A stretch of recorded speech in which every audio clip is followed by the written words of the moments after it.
Isaías 38. Quem achou, fala glória a Deus. Quem não achou, fala me ajuda, Jesus.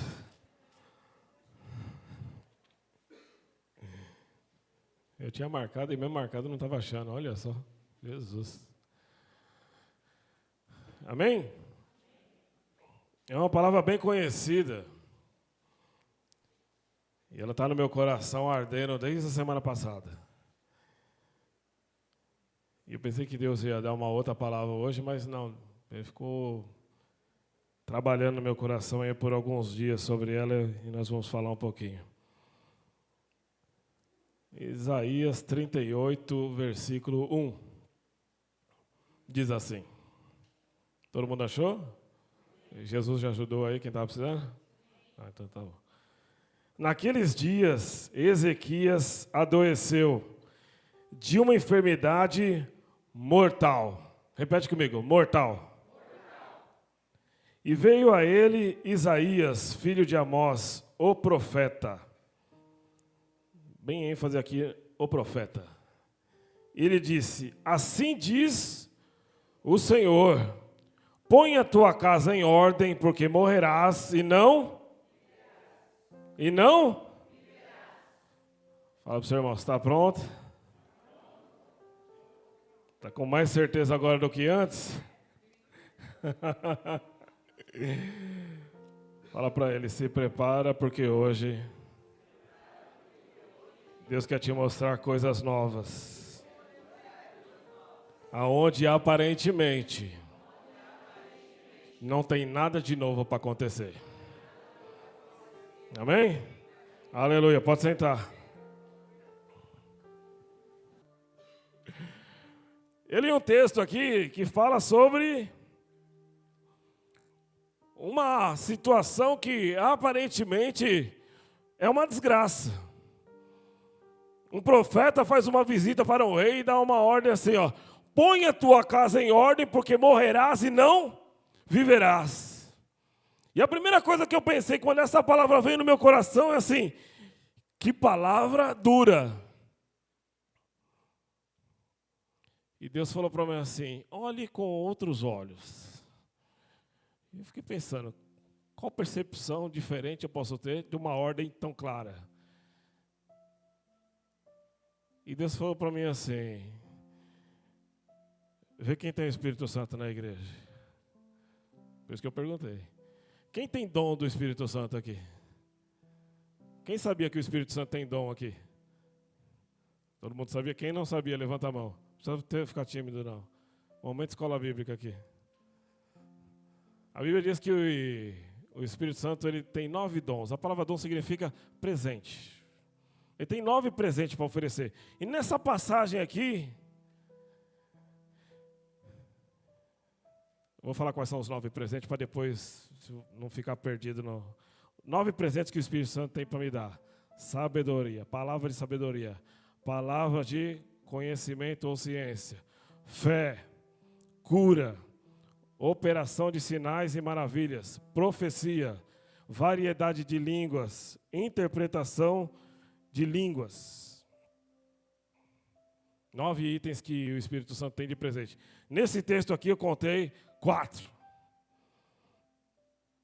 Nesse texto a gente fala sobre fé, nesse texto a gente fala sobre cura, nesse texto a gente vê uma profecia, foi o que a gente leu, e nesse texto a gente vê sinais e maravilhas que Deus tem o poder e a autoridade para realizar através de você. E é interessante que o texto está no Antigo Testamento, e o texto não fala que nenhum deles tinha dons. Porque o Espírito Santo, ele não é como uma prateleira, que você vai lá e compra o produto e aquilo lá é seu. O Espírito Santo é aquele que precisa ter liberdade para agir da maneira que ele precisa agir. Então, se ele precisa usar uma profecia para falar com você, ele usa. Se ele precisar usar de uma cura sobre a sua vida, se ele precisar fazer um sinal na sua vida, se ele precisar te ensinar sobre sabedoria, conhecimento, ele faz. E não precisa ser diversificado, pode ser tudo em um só. É só você dar liberdade para ele agir. Então, se você tem aí... Quem tem aí, levanta a mão, deixa eu ver. Fala, eu preciso. Não, tá sem coragem. Eu preciso. Mais forte, eu preciso. Aleluia. Usar todo presente que Deus me deu. Amém? O mundo está precisando desses presentes aí, irmão. Agora vamos falar do texto. O texto fala aqui de alguns personagens. Fala de um rei, que era o rei Ezequias. O texto fala sobre um profeta, e dá um destaque que era o profeta, que era Isaías. E o texto fala sobre Deus. Então vamos falar um pouquinho sobre os personagens para a gente entender quem eles eram nessa história. E por que a oração dele teve tanto efeito? O rei Ezequias, irmãos, foi um rei que foi levantado por Deus. Ele começou a reinar quando ele tinha 25 anos. E ele foi um rei que restaurou o culto a Deus. Nesse tempo aqui o povo estava totalmente perdido. Eles adoravam imagens, eles tinham ídolos que eles tinham criados. Eles adoravam uma imagem que Moisés criou para a libertação do povo. Olha só, hein? Deus pediu para Moisés criar uma serpente de bronze, porque o povo estava no deserto, estava reclamando muito e estava desafiando muito a Deus. E aí Deus me enviou uma praga de serpentes. E aí quando chega a praga, todo mundo corre para Deus rapidinho, né? E aí o povo foi para Moisés: a gente pecou, a gente sabe que pecou, a gente sabe que errou, então não dá para você fazer alguma coisa aí, orar para Deus aí, quem sabe, né, fazer uma oração forte aí para ver se Deus faz alguma coisa. E Deus falou para ele assim: olha, cria uma serpente de metal, de bronze. E todo aquele que for picado pela serpente que veio da praga, quando olhar para essa serpente, será curado instantaneamente. Passou-se o tempo, Moisés morreu, a serpente permaneceu no lugar onde ela tinha sido levantada. E as pessoas, ao invés de entenderem o livramento de Deus, não, começaram a adorar a serpente. Ao invés de adorar o Deus da serpente, que deu a ordem para o profeta criá-la, não, foi adorar aquilo que lhe era palpável. A primeira coisa que Deus quer que você entenda hoje, irmãos, Deus ele pode ser palpável, pode, mas ele opera muito mais no invisível, ele opera muito mais no sobrenatural, naquilo que você, às vezes, pela falta de espiritualidade, não consegue enxergar. Então que hoje você comece a ter esse entendimento na sua vida, que não é porque eu não estou vendo que Deus não está agindo, não é porque eu não estou enxergando que Deus não está trabalhando, não é porque eu não estou vendo o agir de Deus que Ele não está fazendo nada. Pelo contrário, a Bíblia me garante que o Espírito Santo intercede por mim e por nós com gemidos inexprimíveis. Jesus falou: estarei contigo todos os dias da sua vida até a consumação dos séculos. Ele garante que Ele está comigo, Ele garante que Ele está com você, Ele garante que Ele trabalha por aquele que o busca. Ele trabalha até por quem não busca, por incrível que pareça. E o texto aqui vai falar sobre esse homem, que aí quando ele viu que o povo adorava aquela imagem de Moisés, ele falou: não, já chegou o tempo de acabar com isso. Ele destruiu aquela imagem. E ele destruiu todo o altar que tinha, que não era referente a Deus. Ele restabeleceu o culto no templo novamente. Ele era rei de Judá, mas ele reuniu Judá e Israel para que eles voltassem a adorar a Deus no templo em Jerusalém.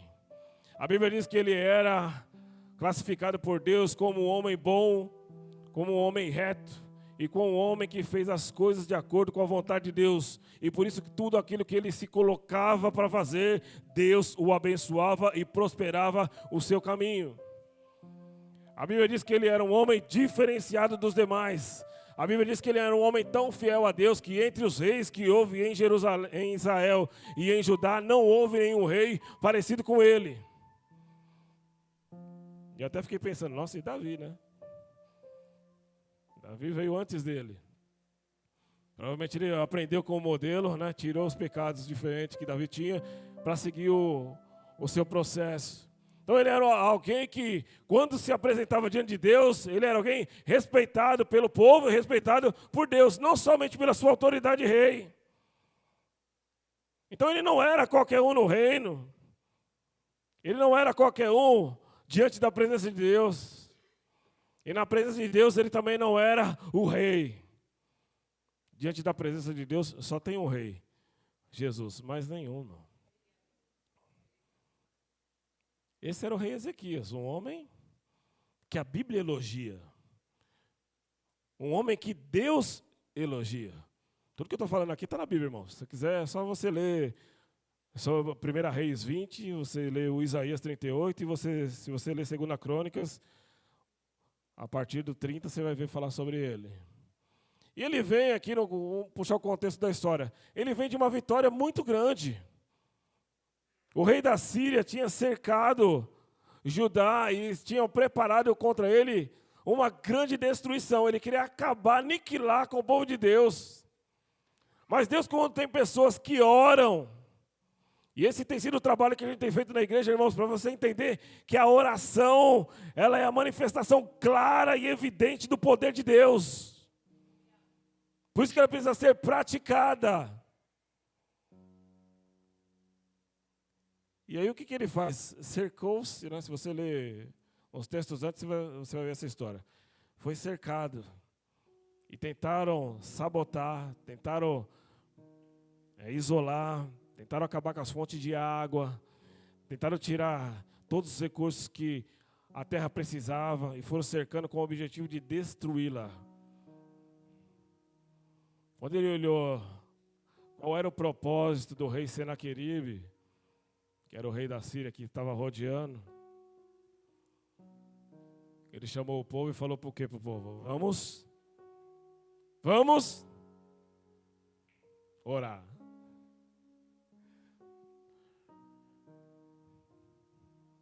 A Bíblia diz assim que quando eles oraram, quero que você preste bem atenção, eu vou contar essa história bem devagar aqui. Quando eles oraram, a Bíblia não diz que mandou um monte de anjo, a Bíblia não diz que mandou um monte de profeta, a Bíblia não diz que desceu o fogo do céu, a Bíblia diz assim que quando eles oraram, Deus ouviu a oração. Quando Deus ouve a oração, irmãos, não existe oração que chega até Deus sem resposta. A Bíblia diz que Deus olhou e falou assim, um anjo, quem tem disponibilidade de descer lá, que eu preciso fazer um acerto na terra. Um anjo só.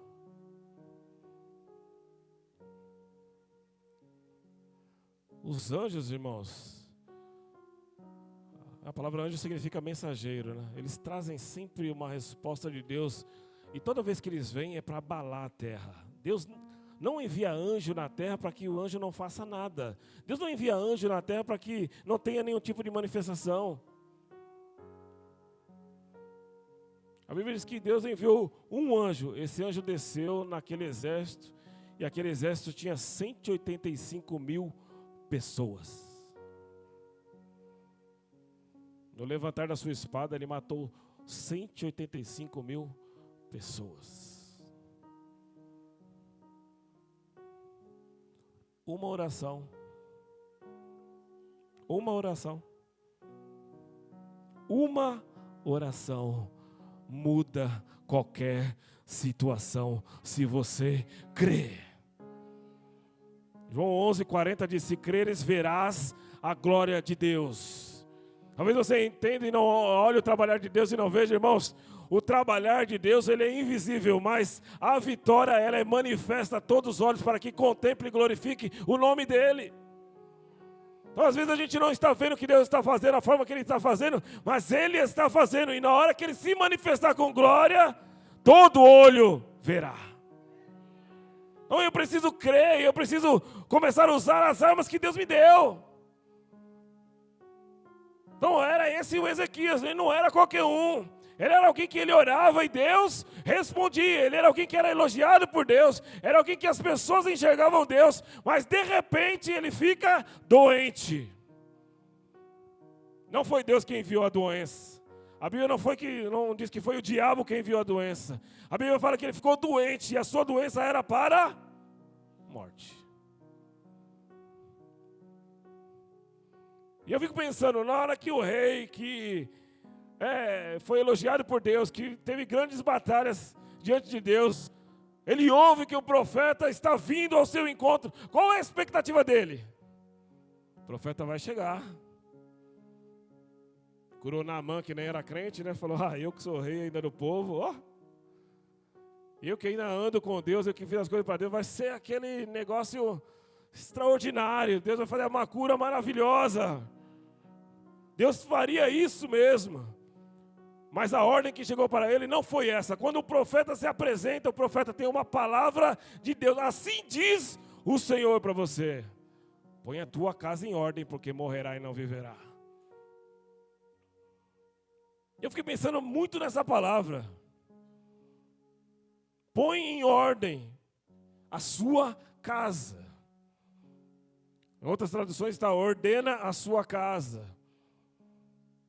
Em outra tradução fala que a doença dele era para que não houvesse nenhum tipo de recuperação.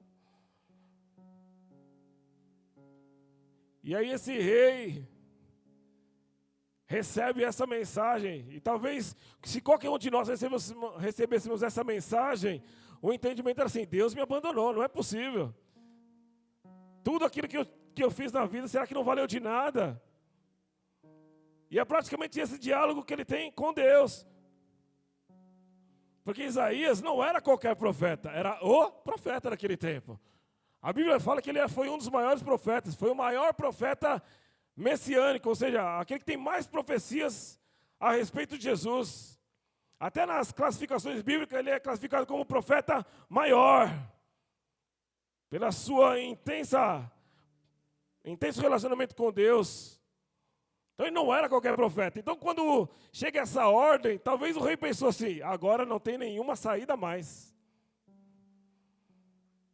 Quantos aqui já receberam uma palavra e falaram assim: agora não tem nenhuma saída mais? Quantas situações se apresentam para nós e parece que não há mais nenhuma saída? Não há mais o que fazer. Se o próprio Deus enviou alguém, né, de Deus para falar comigo, e de repente a ordem que vem é que não há saída. Talvez ele pensaria assim: também não vou precisar mais servir a Deus mesmo. Para que adorar a Deus então? Para que fazer isso? Para que fazer aquilo? Qualquer um que não tem alicerce faria isso. Mas a Bíblia diz que ele foi orar. Ele foi orar. Ele foi orar. Ele não pediu para o profeta orar por ele. Ele pediu para intercessão. Ele não ligou para a Conceição, falou: dá o zap da Conceição que eu preciso falar com ela, porque eu preciso de intercessão forte. Ele não chamou mais ninguém ali. Sabe o que Deus está falando para você? Se você quiser uma solução, sou eu e você. Não precisa de intermediários. Não preciso de interlocutores. E não preciso de atalhos. Não preciso que ninguém venha falar no seu nome, porque eu te conheço. Eu sei quem você é. E a Bíblia diz que o rei, ele vira o seu rosto para a parede e ele chora copiosamente. Quanto tempo faz que você não se apresenta na presença de Deus e se desarma e chora copiosamente para expressar tudo o que sua alma sofre? Deus quer que você, irmão, se apresente diante de Deus nu, não sem roupa. Nu que isso no seguinte sentido, que você não precisa ter justificativas, desculpas. Deus sabe o seu pecado. Ele não precisa que ninguém conte para ele, ele sabe. Ele sabe a sua vida, ele sabe a sua estrutura, ele sabe o seu comportamento, o seu pensamento, as suas ações. Ele conhece todas as coisas. Mas sabe o que acontece? A gente fica querendo empurrar o jugo. Mas Jesus falou assim: traz o seu jugo, traz o seu fardo e vamos trocar, porque o meu é suave e o meu é muito leve. Quanto tempo da nossa vida a gente está sacrificando, irmãos, querendo trazer situações, querendo trazer justificativas, querendo resolver os problemas, que as soluções estão em Deus. Quanto crente que você pergunta por aí, ele fala: estou cansado. Sabe por que você está cansado da luta? Porque você está lutando. No dia que você parar de lutar e colocar na mão de Deus, você vai ver o alívio. Deus quer que você tenha esse entendimento, irmãos. A solução está nele. A saída para o rei estava nele. Não foi uma oração cumprida. Não foi uma oração longa. Não demorou horas nem minutos.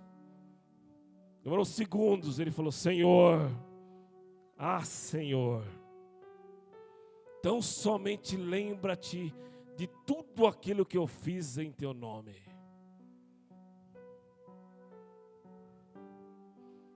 Nenhum trabalho que você faz para Deus é em vão.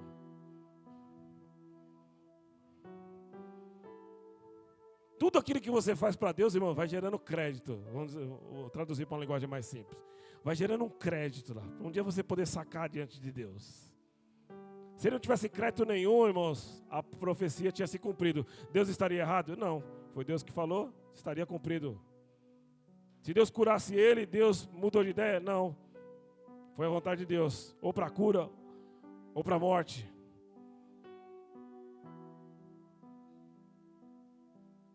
Mas a oração, ela pode mudar qualquer situação. Ah, pastor, mas eu nem sei orar. Quem disse que ele sabia? Eu falei, a oração foi pequena. Porque Deus não olha o movimento das suas palavras, Deus não olha a sua intelectualidade, Deus não olha a sua capacidade intelectual, pessoal, profissional.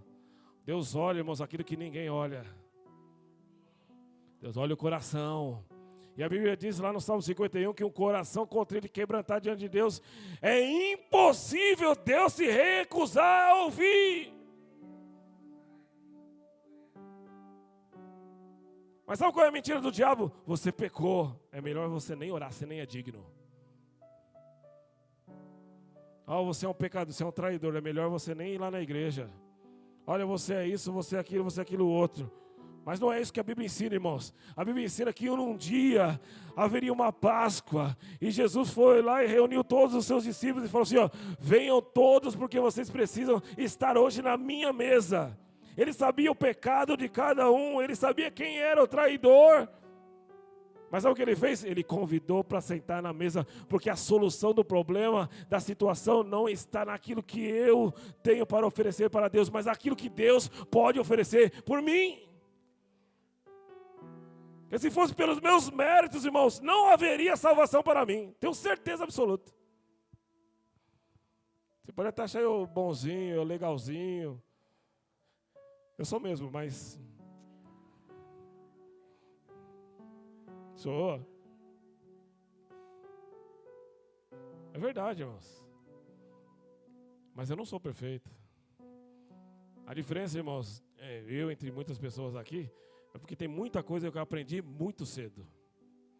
Por isso que o jovem, o adolescente, ou a criança, né, a palavra não erra. Aquele que aprende o caminho do Senhor desde pequenininho, quando ele for velho, ele não se desviará. Essa palavra é real, é viva e eu posso testemunhar dela. Então assim, tem muita coisa que eu aprendi muito cedo. Foram muitas renúncias, porque quem é adolescente sabe a dificuldade que é. Hoje ainda, imagino que deve ser muito pior. Pelo aquilo que o diabo oferece, que hoje ele está muito mais audacioso, né? Mas a santificação, irmãos, é o processo que vem desde lá do Éden. Porque se o homem se comportasse de acordo com a vontade de Deus, não haveria lei.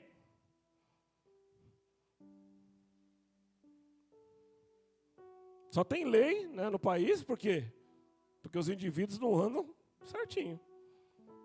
Se Adão tivesse escutado apenas a voz de Deus, e não haveria lei para a morte, né? Não haveria lei para o parto, não haveria lei para a serpente, que deveria agora rastejar. Se o povo saísse do Egito temendo a Deus, buscando a Deus, não haveria necessidade de ficar 40 anos lá. Não haveria necessidade dos mandamentos. Não haveria necessidade de leis na forma da adoração. Então isso acontece simplesmente porque às vezes a gente não se comporta como Deus imagina. Mas nem por isso Deus deixa de amar ninguém, Deus deixa de salvar ninguém. Porque ninguém é salvo porque é bonzinho. Ninguém é salvo porque é legal. Ninguém é salvo porque é amigo do profeta. A gente só é salvo porque Deus amou o mundo de tal maneira que Ele deu seu Filho unigênito para que todo aquele que nele crê não pereça, mas tenha a vida eterna. É por isso que o trato com Deus, irmãos, é salvação, hein? Não é dinheiro.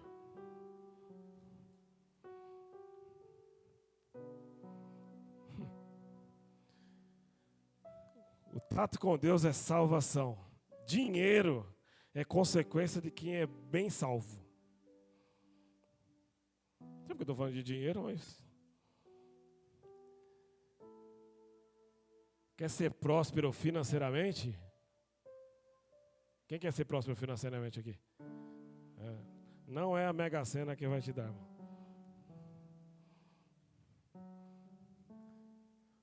Outro dia eu falei em casa, estou triste. Que eu descobri que eu nunca vou ganhar na Mega Sena. Aí todo mundo ficou meio assustado assim. Mas por quê? É porque eu nunca jogo. Então, não tem a menor possibilidade. Porque as soluções daquilo que eu preciso, daquilo que eu necessito, nunca foram conquistadas com dinheiro. Quem tem a presença de Deus, tem tudo. Quem ouviu a palavra na quarta-feira, aprendeu.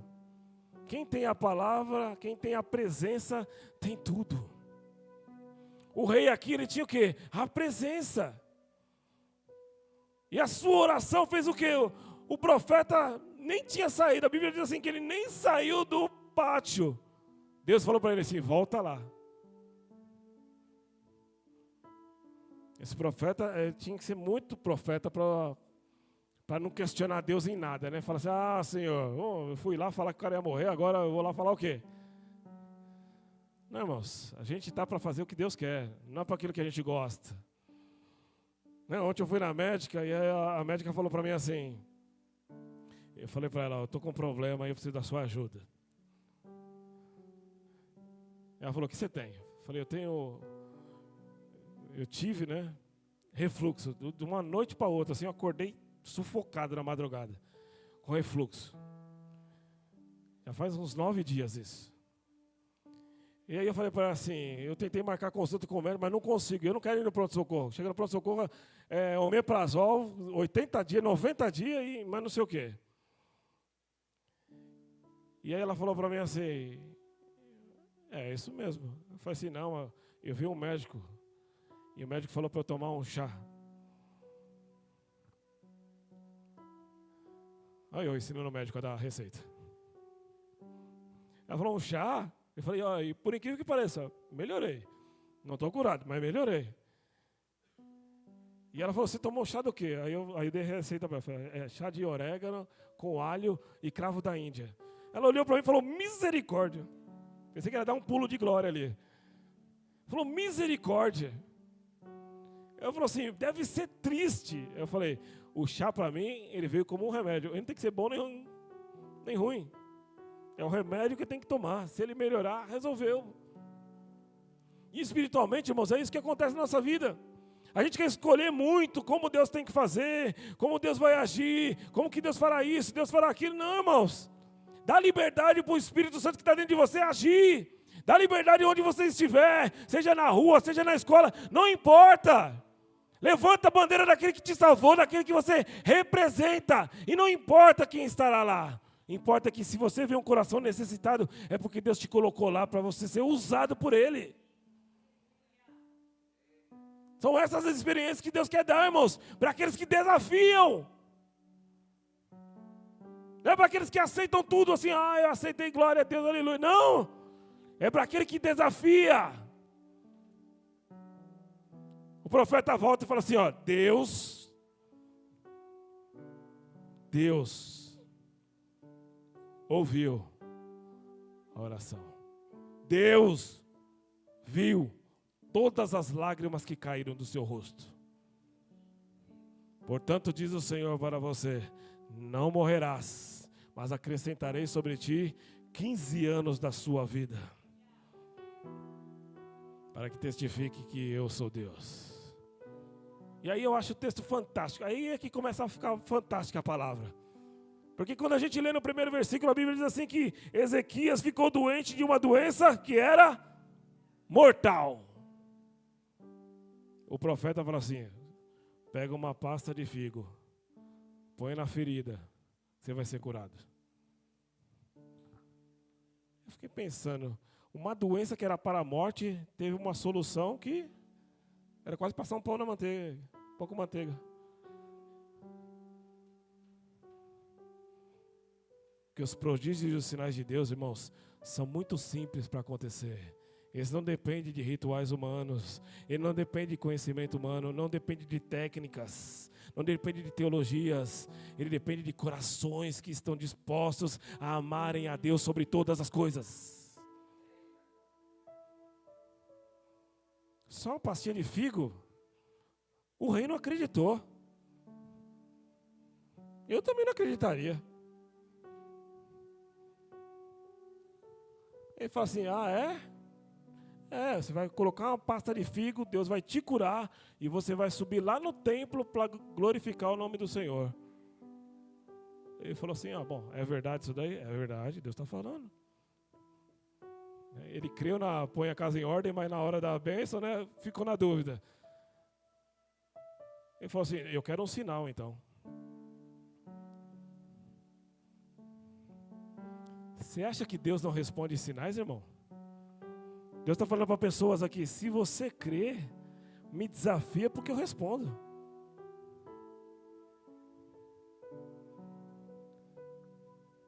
E o profeta fala para ele assim, uma coisa bem impossível. Fala: está vendo o relógio? Sabe o ponteiro do relógio de Acás? Dá uma olhadinha aí. Da janela do rei dava para ver. Ele falou assim, para que seja sinal, Deus vai adiantar 10 graus. Ou seja, vai aumentar a hora. Aí começou um papo de doido. O rei vira para o profeta e fala assim: adiantar o relógio aí é fácil. Eu quero ver atrasar o relógio. O papo ali já não era se Deus ia curar, se ia libertar, se ia transformar. O papo ali era assim: vamos ver qual sinal que Deus vai fazer. É pequeno ou é grande? É fácil ou é difícil? É simples ou complexo? Irmãos, não importa o tipo de sinal que você espera de Deus. Importa é que acontecerá se Deus mandar. O profeta fala assim: tá bom, seja feito então conforme a sua palavra. E falou para ele: pode olhar para o relógio lá, ver o que vai acontecer. Também não foi para depois não. Instantaneamente o relógio retrocedeu. Aquilo que era uma palavra de morte transformou-se numa palavra de vida. Transformou-se num testemunho de vida, para que o nome do Senhor fosse glorificado. Essa é a diferença da nossa vida, irmãos. Por isso que a palavra para o profeta era: põe a casa em ordem. Era essa a ordem que o rei recebeu do profeta. O que era pôr a casa em ordem? É onde você está colocando os alicerces da sua vida. A casa ali, né, pelo próprio Deus, a gente vê que era a vida dele. Então, era uma provocação de Deus. Ele já tinha muita experiência, já tinha tido muitos sinais. Mas sabe o que acontece? Quando você anda muito com Deus, você se conforta.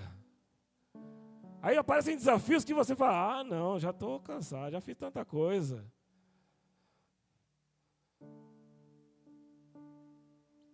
Aí Deus, ele sempre manda um incentivo. O incentivo na vida do rei era: vou colocar uma doença para ver se ele acorda. Uma doença fez ele orar rapidinho, fez ele acreditar em sinais, fez ele convocar o povo, fez todo mundo ir para o templo, todo mundo orar, transformou-se tudo. E é por isso que essa palavra está registrada aqui na Bíblia. Que Deus não quer te dar um incentivo da doença para que você mude a sua perspectiva, ou você entre numa desgraça para que Deus opere. Deus não trabalha assim, irmão. Deus ele trabalha para que, se você ouvir hoje o que diz a palavra de Deus, o que Deus diz para você, e você se levantar, Ele garante: se creres, verás a glória de Deus. O próprio Isaías falou: nunca vi desde a antiguidade um Deus além de ti que trabalha por aqueles que nele esperam. Porque o maior sacrifício que a gente precisava, irmãos, já foi feito. A Bíblia diz assim, ó: não haveria salvação debaixo do céu, se não houvesse um nome dado entre os homens, que todo ser humano fosse digno de ser salvo por ele: Jesus. Essa é a chave que você precisa ter dentro de você, para que você não viva como os demais, mas você viva sobressaindo além dos demais.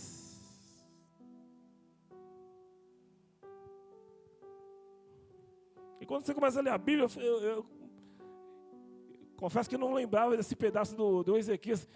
Deus falando: não, Ele é bom, Ele é temente, Ele mudou, Ele é verdadeiro. Deus elogiando Ele, irmão. Falou: dentre os reis, e se você pega, tiveram bastantes reis, né? Tiveram uns tribulosos lá, que a Bíblia diz que teve um lá que não era digno nem de criar-se memória dele. Mas tiveram reis, né? Davi, Salomão, reis extraordinários. Mas ele é pontuado lá: entre os reis, nem antes, nem depois, teve alguém fiel como ele. Ele era conhecido no reino físico, mas ele também era conhecido no reino espiritual. Você é conhecido aqui na igreja, você precisa ser conhecido também no reino espiritual. O diabo precisa saber quem você é. Você precisa desafiar o diabo. Sabe o que os crentes de hoje não querem? Incômodo do diabo. Ah, deixa aí, vai. Deixa aí, vai. Não, mas não tem deixa aí, vai, não. Não foi para isso que eu fui chamado, não foi para isso que você foi chamado. A Bíblia diz que eu e você fomos chamados para destruir as obras do diabo. Quantas obras do diabo você está destruindo por dia? Não é por ano, não, né? Se eu salvar uma vida no ano, Senhor, como é que vai ser? Não, essa conta aí não fecha. Aprenda com a palavra de hoje. Só existe sentença de morte, irmãos, se você ficar omisso. Eu sou testemunha disso, irmão. Eu já tive prazo de validade, igual produto perecível. E eu achei que eu estava bom. Não sei que eu estou falando isso, mas eu achei que eu estava bom. A médica entrou na sala que eu estava e falou assim: ah, André, hein? Ela entrou tão feliz que eu falei: agora vou ter alta. Estava internado no hospital, vou ter alta. E ela falou: como você está? Eu falei: estou ótimo. Ela falou: você está ótimo? Eu falei: estou bem, ó. Estou só esperando a alta. Ela olhou para mim e falou assim: engraçado. Eu peguei todos os seus exames, você está com o dobro da infecção do que você entrou aqui. Eu falei: o que isso significa? Ela falou: que você não vai embora tão cedo. Eu falei: não. Que palavra de derrota. Eu falei: eu não. E aí eles fizeram passar uma medicação em mim, e eu passei muito mal na medicação. Fui apagando, eu fui perdendo a consciência, assim. Foi engraçado, parecia uma cena de desenho. Mas tem uma linhazinha aqui, assim, sabe? Vem descendo aqui, ó. Você vai perdendo os sentidos, assim, rapidamente. O meu físico não conseguia responder, mas o meu espiritual, sim. E eu orei e falei: Senhor, foi bem essa oração que eu fiz. Eu estou lembrando agora, como se fosse agora. Falei: Senhor, eu vou morrer, só quero saber isso. deu tempo nem de dar tchau para ninguém. Né?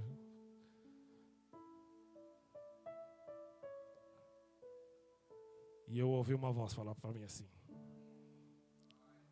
tragada foi a morte na vitória.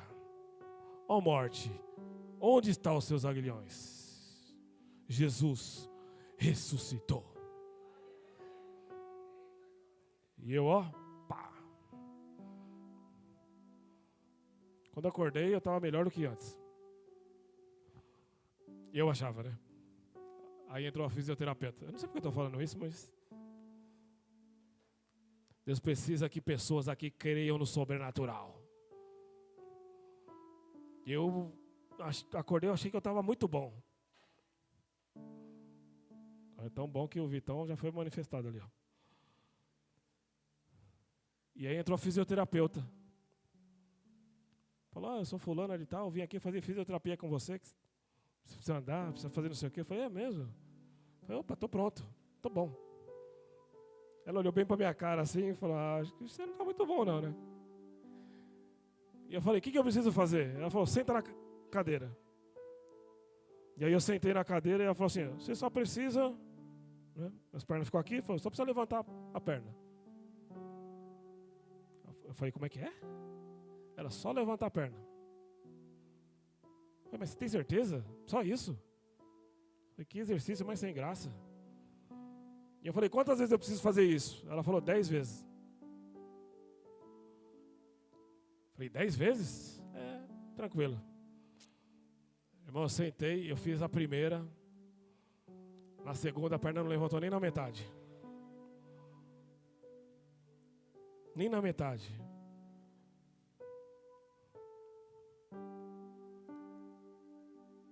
E aí nessas horas é que você precisa ser crente. Porque no olho, o bom das pessoas, né, e eu sempre falo isso, né, que o olho é a janela da alma. Você olha no olho, você vê as pessoas. Você sabe o que está acontecendo, mesmo que elas não falem. E eu olhei no olho dela assim, eu vi, vixe, tá ruim. Aí ela foi embora. Só que ela, antes dela sair, ela falou para mim assim, você precisa andar. Eu falei, tá bom. Eu levantei, peguei o meu cachorrinho, né? Que eu estava de sonda, então eu tinha que andar com o negócio da sonda e com o soro no braço. E eu saí, olha como Deus é fantástico. Eu abri a porta do quarto e eu saí. Eu não lembro, não era nem você que está comigo, era o meu pai, acho, nesse dia. Acho que era um dia de semana, tinha de trabalhar. E aí eu estava com o meu pai. E quando eu abri a porta assim, tinha um médico em frente, tinha uma porta aí na frente. Tinha um médico, tinha uma moça e tinha um outro rapaz. E o médico chegou e estava passando a seguinte informação: não temos mais o que fazer com ela. O câncer já tomou tudo. É só esperar a morte. Fico imaginando que para o médico também deve ser uma situação bem difícil você passar uma notícia dessa. E quando eu ouvi aquela notícia, eu fiquei triste como se eu fosse da família. E eu comecei a orar por aquela família. E aí eu esqueci de tudo aquilo que eu tinha de problema, tudo aquilo que eu estava passando, toda a dificuldade que eu tinha. E talvez se eu morresse naquele momento ali, não teria nenhum problema para mim.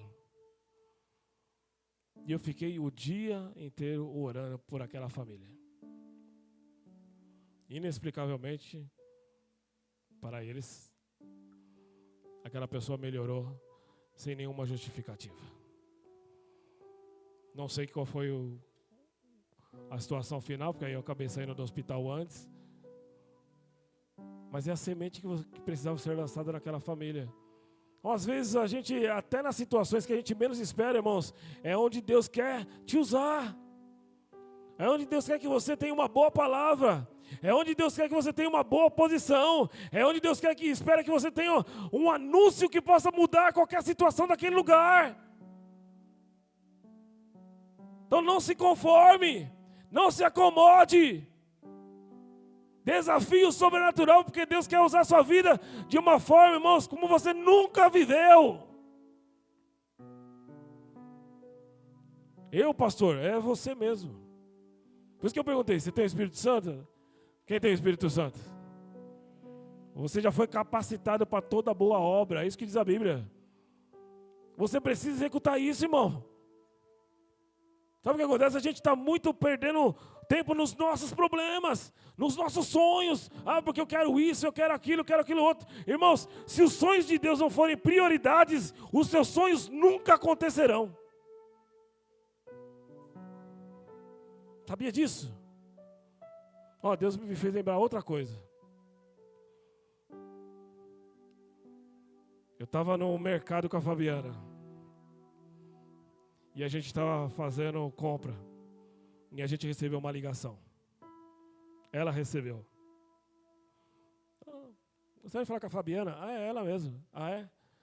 Fabiana, você fez exame aqui hoje no Delboni, 7 horas da manhã? Sim. Sugiro que você procure um hospital rapidamente.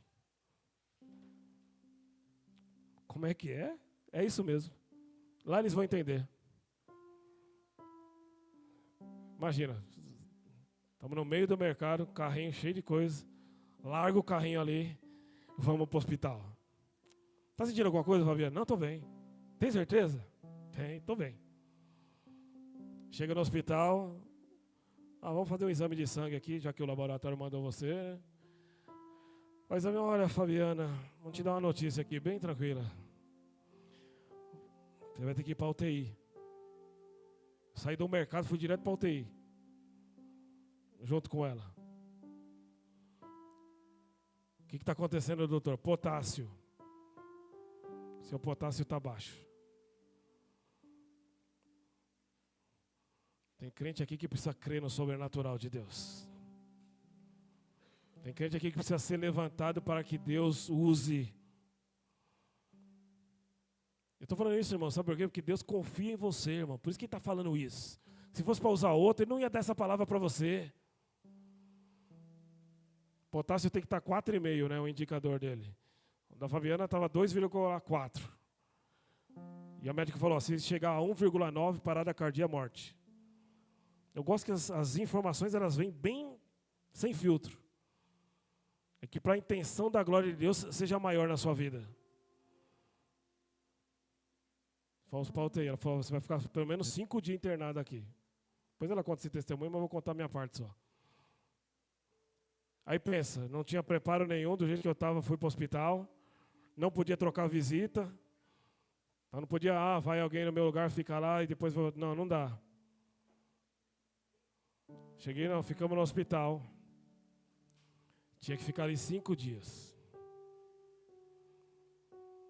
Quem já passou a noite em hospital, sabe que é a sensação mais terrível, né?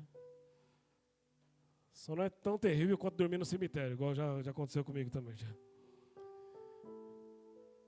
E aí, o que eu fiz? A médica chegou para a Fabiana e falou assim, você tem que tomar o potássio, mas você tem que andar. E aí, todo dia tinha que andar também. De manhã, de tarde, de noite. E à noite a gente começou a andar, irmãos. Aquele silêncio. Silêncio. 13 leitos de UTI. Me lembro como se fosse hoje. 13 leitos de UTI. Todos cheios. E a gente começou a andar, né? E de repente tinha uma porta que estava aberta. E eu cheguei lá, tinha um rapaz amarrado, literalmente amarrado. Seus braços, suas pernas. E eu vi um enfermeiro fazendo massagem cardíaca nele ali. E ficou durante um bom tempo ali. Aquela cena me impactou muito. É interessante quando você tem o amor de Deus, você tem amor pelo próximo, né? Eu não conhecia aquele rapaz, não sabia nada. Mas aquela cena me impactou. E aí eu vi aqueles médicos lá e por fim o rapaz voltou e ficou lá. Aí ficou entubado, eles entubaram ele, ficou uma cena terrível. E aí eu voltei para o quarto, eu não dormi a noite inteira, eu falei, Senhor, tem misericórdia. Como nós não somos nada, se não for a Tua presença, nós somos ocos.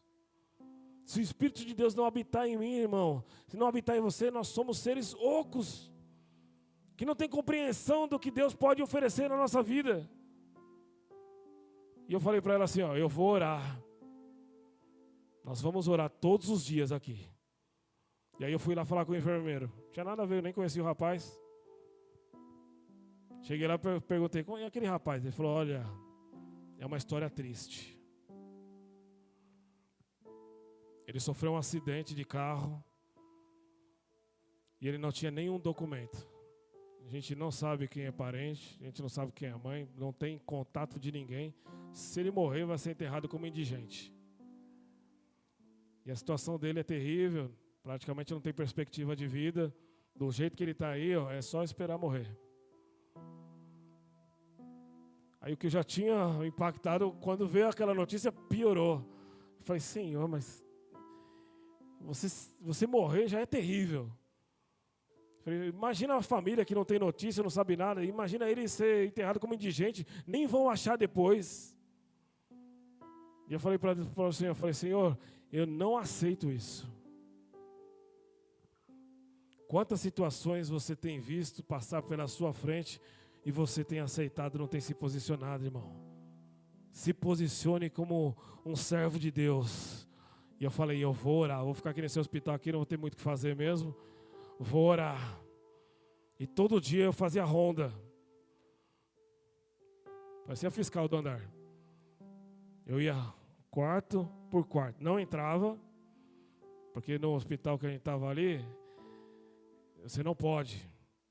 Você não pode orar por ninguém, não pode visitar. Mesmo sendo pastor, não pode. Eles não deixaram ir. Eu falei, não tem problema.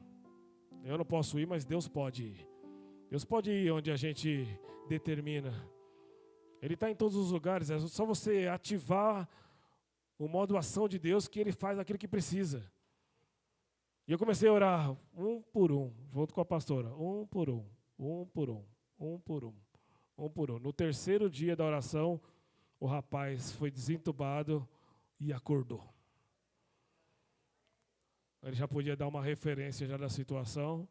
Eu fui lá, não me apresentei, né, mas eu fiquei feliz pela situação. E continuamos orando. E o caso dele era muito grave, né? Eu nem lembro o que era. Mas a gente continuou orando. No quinto dia, a Fabiana teve alta. A gente foi sair do hospital e eu fui falar com a enfermeira. Dos 13 leitos que tinha na UTI, 12, incluindo a Fabiana, tiveram alta. Ninguém morreu enquanto a gente estava lá. Só aquele rapaz ainda que estava em tratamento, como o dele era mais, mas ele já estava fora de perigo. Deus precisa usar a sua vida. Você só precisa... Isaías era o maior profeta porque um dia ele falou assim, a quem enviarei e a quem há de ir por nós? Eis-me aqui, Senhor, envia-me a mim. Ele desafiou o sobrenatural. Nós vimos na palavra hoje que Deus ouve oração. Deus responde oração. Deus vê toda lágrima que sai. Deus, Ele dá cura em coisas simples. Em doenças de morte, Deus tem soluções simples. Deus, Ele dá sinais e estabelece o seu concerto com o homem. Basta você crer. Fala para o seu irmão, basta, mais forte, basta a gente crer. Porque quem crê, mais forte, porque quem crê, vê a glória de Deus.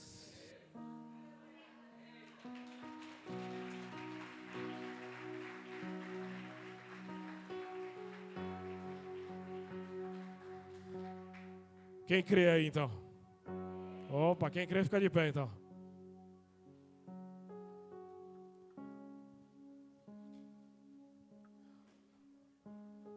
aqui no meu aplicativo aqui, uns 80 hospitais para distribuir um para cada um aqui. A gente começar na prática, né, Vinícius?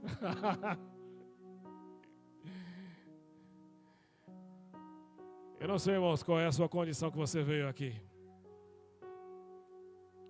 Talvez você nem creia no que eu falei, nos testemunhos que você ouviu meu ou da palavra. Mas não tem problema, Deus vai continuar trabalhando para que você enxergue um dia. Paulo também não cria, mas um dia, teve um dia marcadinho lá, um tal Jesus, falando em hebraico, faz uma pergunta: por que você me persegue? Hoje é o dia de acabar com a perseguição. Hoje é o dia de acabar com a incapacidade. A pastora já falou, hoje é dia de acabar com o espírito do medo. Hoje é dia, irmãos, de você se levantar para fazer do reino um ambiente diferente.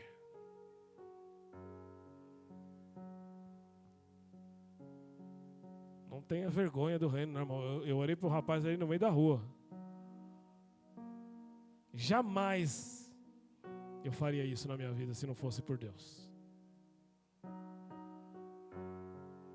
Falou que orar? A gente nem fala direito, né? Que dirá orar pelos outros no meio da rua.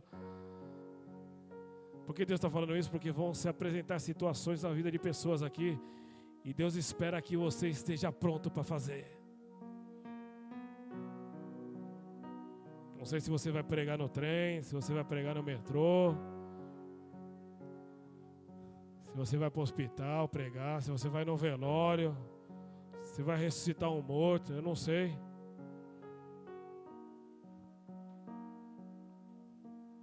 Mas eu sei de uma coisa: se creres, verás a glória de Deus. Eu sei que todo aquele que busca a Deus encontra, todo aquele que bate, abre, todo aquele que pede, recebe, todo aquele que crê, vê a glória de Deus.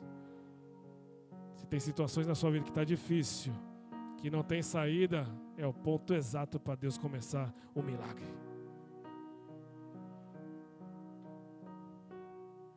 Quem está afim desse desafio? O desafio é ser usado por Deus como nunca foi. Quem quer? Então você fala para Deus isso: Senhor, eu quero ser usado como eu nunca fui. Quero viver experiências que eu nunca vivi. Eu quero que os teus sonhos sejam acima dos meus, para que eu possa entender quais são os sinais de Deus. Deus está me falando que tem pessoas aqui, olha que coisa extraordinária, que falou para Deus que os seus sonhos são pequenos e são fáceis de realizar. Não é o plano que Deus estabeleceu para você. Deus não tem solução de sonhos pequenos. Os planos do Senhor são muito maiores, é muito maior do que o seu, do que o meu. O sonho de José era que os feixes só se abaixassem. O sonho de Deus é que ele fosse governador da terra mais poderosa do planeta. O sonho dele era pequeno em relação ao sonho de Deus. Talvez você olhe para si e fale: meu sonho é tão pequeno, eu só queria isso. Deus tem muito mais para te oferecer.